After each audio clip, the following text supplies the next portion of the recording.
What is up, YouTube? Johnny B here again today, and we're going to be doing a gaming setup tour. In the previous video that we did on gaming, you guys requested to find out what we use to run this whole system. So I want to go ahead and start off by showing you guys the actual driving simulator setup, and then we can go ahead and show you the PC build. We've actually changed the PC around 3 times, where we've changed the CPU, the motherboard, the graphics card, all kinds of things. And right now we're at the setup that we like the best, and it's working for us for not only gaming, but also for video editing. So without further ado, let's go ahead and jump into the specs. So if you're looking to get into sim racing, the first thing you're gonna wanna go ahead and do is get yourself a wheel and pedal setup. I ended up going with the Logitech G29, specifically because of the fact that it came with a clutch pedal and an optional shifter.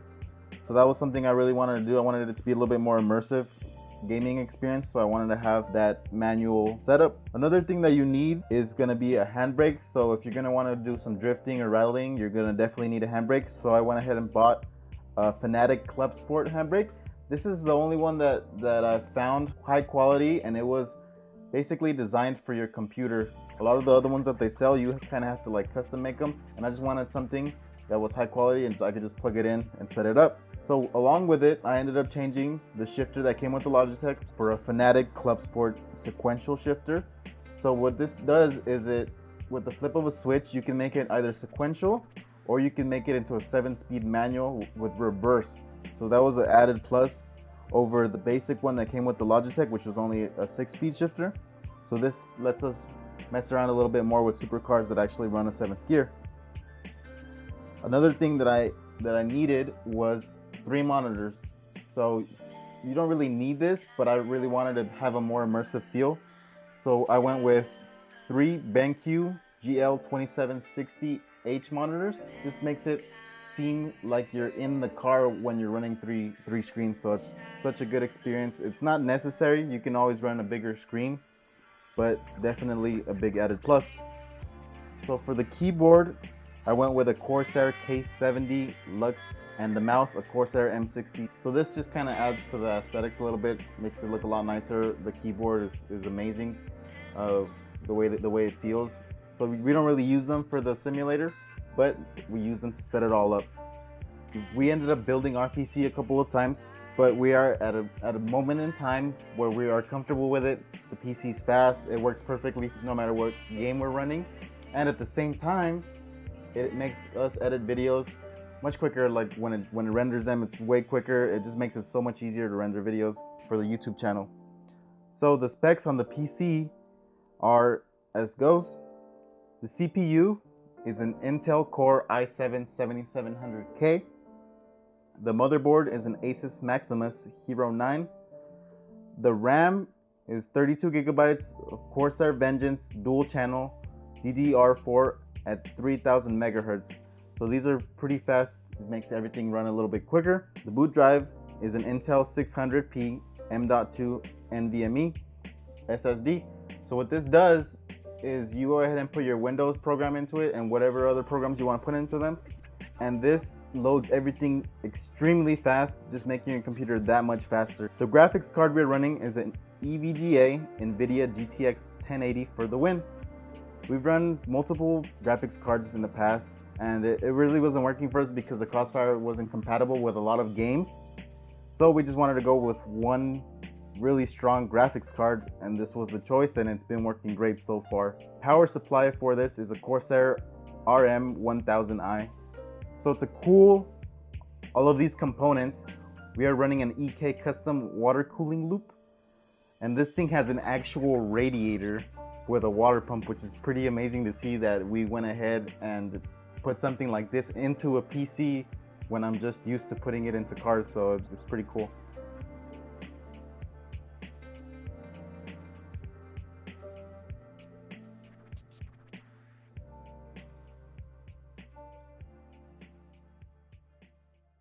So to start this off, I had a request for someone wondering how I did the engine swaps into the FRS, and also to drive or to put a Lamborghini Aventador engine into the FRS, since I only used V8s and six cylinders. So let's go ahead and click on this. This is a car that we just recently downloaded because I didn't have one. It's a Lamborghini Aventador LP700. It's got 700 horsepower, so this is going to be more than enough to go wild with in the FRS. But first, I want to go ahead and test the Lamborghini Aventador and make sure that the mod is working perfectly fine before doing the engine swap. Okay, so here we are again in the Lamborghini Aventador. Rev it a little bit. Oh yeah, you can definitely hear that engine sound. Looks like it revs all the way to 9,000, which is about the same that the FRS Dash does, so it's going to be a good engine swap for the FRS. So let's go ahead and launch it.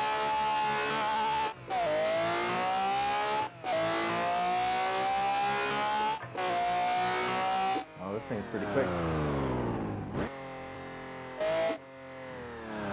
Let's see if we can slide it a little bit. Oh yeah, it slides a little bit. Even though this car is all-wheel drive, it still slides with this amount of power. So I can't even imagine what it's going to be doing in the FRS.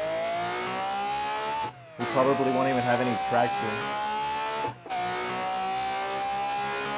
Oh, this thing is fast. Oh, slow down. I'm going a little bit too fast. Oh, we're going to have to skip that section.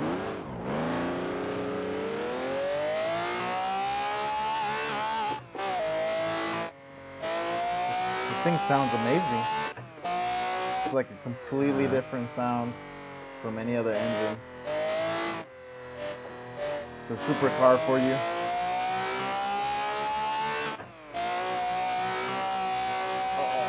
There we go, there we go. It's not really difficult to drive these cars since they're all-wheel drive. That always helps a lot with car control. Alright. Looks like the mod is working perfectly fine. So now, let me go ahead and show you guys how we swap this engine into the FRS. The first thing you want to do is download a program called the Assetto Corsa Car Tuner. This is what I actually used to put the engines into the FRS.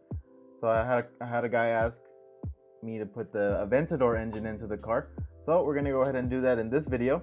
And we're going to go ahead and put Lambo V12 for the tune name. So what you gotta do is you gotta create a tune. So now that we created the tune, we are gonna go ahead and pick the car under engine swaps, and we're gonna go ahead and look for a car that we downloaded. Obviously you already have to know how to mod the game to get to this step, and we're gonna look for the Lamborghini Aventador. So then we can apply it, and that sets all of the engine, the noises and everything to the specific car that we're running. Shows us the weight, it shows us what drive we want. So we actually have it in rear wheel drive. I'm gonna leave it in rear wheel drive for now, and then if you guys want to get even more technical with it, you can go ahead and mess with the tuning settings here, mess with the files. You can add a turbo, you can change the percentage of the power. So now, after we did that, this is when we get into the game. Okay, so this is called the Assetto Corsa Content Manager, and this is where we have all the layouts of the cars. So you guys can see from the last video, we made the 2J, the 458, the LS V8, the Coyote V8, and the RB26. And there's a new one here, the Lambo V12. So we go ahead and choose this one, and then you can pick your track from here, and we could just jump straight into the game. Okay, so here we are in the Scion FRS with the Lamborghini Aventador LP700 swap. Let's go ahead and rev it. Oh yeah, look at that, you can hear that. And you can see that the Scion FRS Dash actually has a rev limiter all the way to 9,000 RPM, which is exactly where this engine goes to, so that worked out well. So now let's see how long we can hold the burnout for while shifting gears.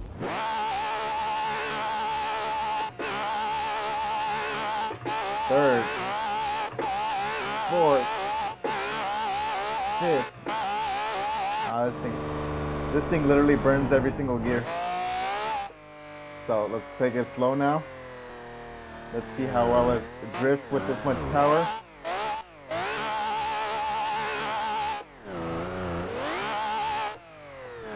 very drifty.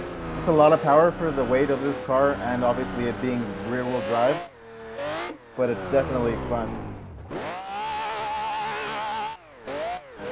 Let's control it a little bit. Take it nice and slow. If we don't punch it all the way, it'll stay straight, so that's good. Slow down here for the hammerhead. Again, this thing is fast. I can't really time the brakes on it.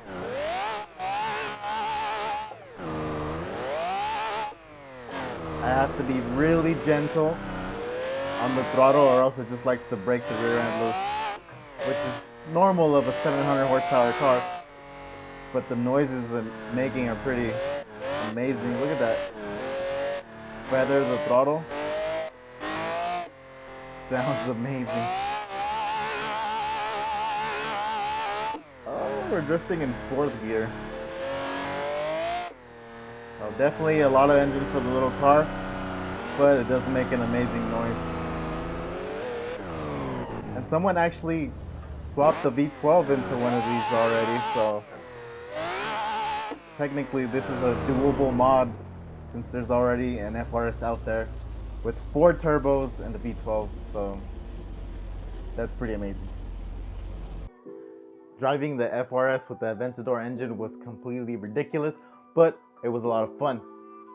The PC build, it's something that we did over the course of a year.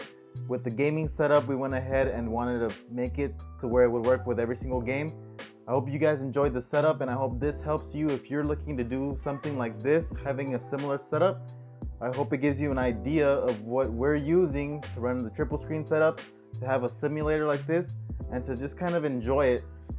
Also, the seat that we use for this isn't a regular office chair. If you guys saw the first video I did on it, there was a red seat with me. That red seat we actually got for free. It was something that we found here locally. We had to clean it up a little bit. And then for the base, I actually just took some steel square tubing. I went ahead and constructed something because obviously I like to fabricate a lot of things like when I work on cars, so welding and messing with metal is something that's easy to me. So I decided to just make my own seat instead of going out to go buy one. So it was awesome that we found a free one. And if you guys notice, it is Hyper Blue BRZ paint.